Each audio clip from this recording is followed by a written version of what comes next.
Hello, and welcome to Module 3, the Complete Patient and Wound Assessment.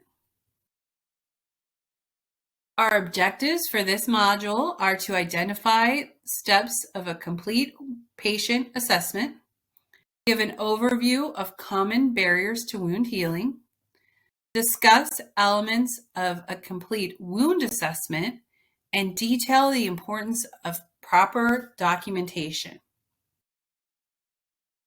The first step in successful wound management consists of a complete patient assessment. Patient history remains the best tool to make a proper diagnosis. A complete patient history is performed to identify any underlying disease states: diabetes, autoimmune disorders, vascular impairment, inflammatory conditions, anemia, kidney disease, history of radiation therapy, and malignancy are all known factors that contribute to wound chronicity. Comorbid conditions often result in impaired collagen, impaired angiogenesis, delays in infiltration of inflammatory cells, macrophages, lymphocytes, and due to host resistance, poor cutaneous or epidermal vasculature. Current medications and dose schedules should also be obtained. As you recall, nonsteroidal anti-inflammatory drugs, chemotherapy agents, immunosuppressive drugs, corticosteroids are just a few agents known to disrupt the healing cascade. It is important to obtain a social history. Smoking, alcohol, IV drug use, and travel history can all disrupt wound healing. The clinician should gather all pertinent information to identify patient factors and potential barriers to wound healing. Testing, lab work, and specialist referrals may be recommended as part of a complete patient assessment. Baseline ankle brachial indices and toe brachial indices should be obtained to screen chronic wound patients for peripheral vascular disease. Impaired perfusion, cardiac conditions, smoking, diabetes, hemorrhage, and deep venous thrombosis can lead to tissue hypoxia and necrosis. Evaluation of the patient via the Braden scale to determine their risk of developing a pressure injury is another essential step in the patient assessment. Pay special attention to patients with disorders of sensation or movement, such as those with cerebral palsy, movement disorders, peripheral neuropathies, spina bifida, and those that are wheelchair-bound or bedfast. The mini nutritional assessment should be obtained on a new patient evaluation. Malnutrition results when there's an inadequate supply of protein, carbohydrates, lipids, and trace elements.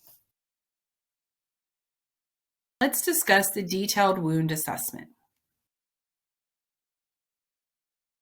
Wound history. Elements of a complete wound history include wound duration, how long has that wound been present, the onset and chronology of the wound, any history of trauma, any prior treatments that were effective and ineffective, any previous diagnostic workups or testing that was performed, a history of previous wounds or reoccurrence of wounds, and any additional factors that could be considered barriers to wound healing should be obtained during a complete wound history. The wound evaluation should include location. Where is the wound found on the body? Is it on the lower leg? Is it on the ischial tuberosity? On the plantar surface of the foot? What's the laterality? Is it on the right lower extremity, left lower extremity, right upper arm, left lower arm? The level of tissue loss. Is it just superficial meaning only the epidermis is involved? Is it partial thickness, where the epidermis and dermis is involved? Or is it a full thickness wound, where the epidermis, dermis, and subcutaneous tissue are all involved, and it may even extend into the muscle, tendon, or bone? Wound measurements are important to obtain. Measurement length, width, and depth can be performed with the NATROX IQ device. It is also important to determine if there are any areas of undermining or tunneling in the wound, and note the depth and location of this undermining or tunneling. Typically, we use a clock face to note the location of undermining or tunneling.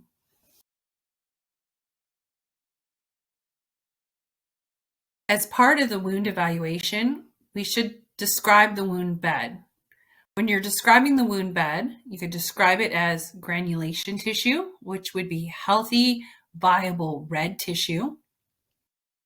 Slough, which is devitalized yellow tissue, typically composed of dead skin cells and dried exudate. Necrosis, which is hard, black, eschar, dead tissue.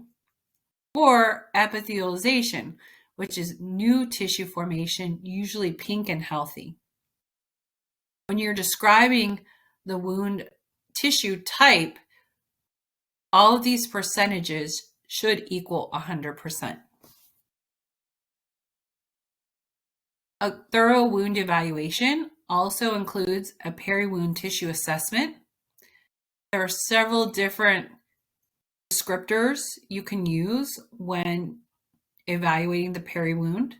First would be denuded, which illustrates a loss of epidermis, typically due to prolonged moisture exposure or friction. Maceration, which is when tissue around the wound is white and boggy due to excessive exudate or limited bandage changes. Inflammation, inflamed tissue is red and swells and is very irritated. Indurated peri-wound tissue is thick and hard, and this is typically due to a prolonged inflammatory process.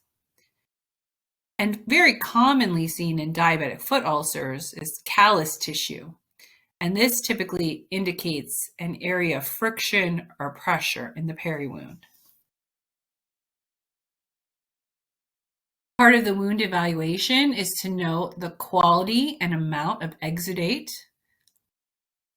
Various amount of exudate can be present from none to scant, which would be very little, moderate, which would be what typically we'd expect for an open wound, or large. Exudate quality can range from serous, which would be yellow and clear, serosanguinous, which is typically pink or red tinged and clear, and purulent, which be yellow or green and not clear. Purulent discharge could indicate infection.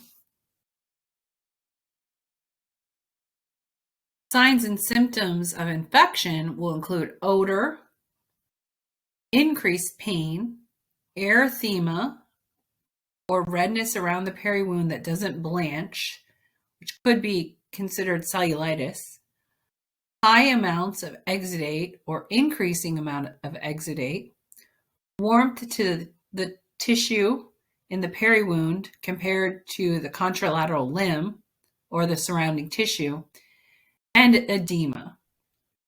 It is also important to note the patient's pain. Typically use the visual analog scale, which goes from 1 to 10, 10 being the worst pain.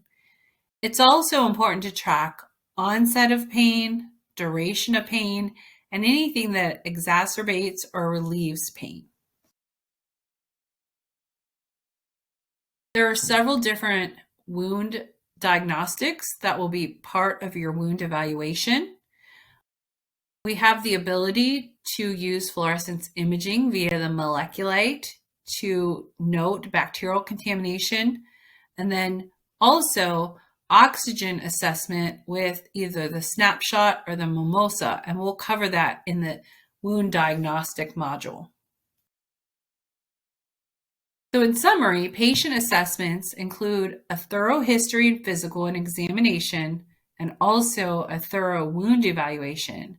These are essential parts for successful wound management. These first steps will assist in wound diagnosis, monitoring, and medical documentation. Here are some additional references for your consideration. And this completes Module 3. To complete the test, please click on the red test icon at the bottom of your screen with the clipboard and pencil on it to receive your certificate of completion for this module. Thank you.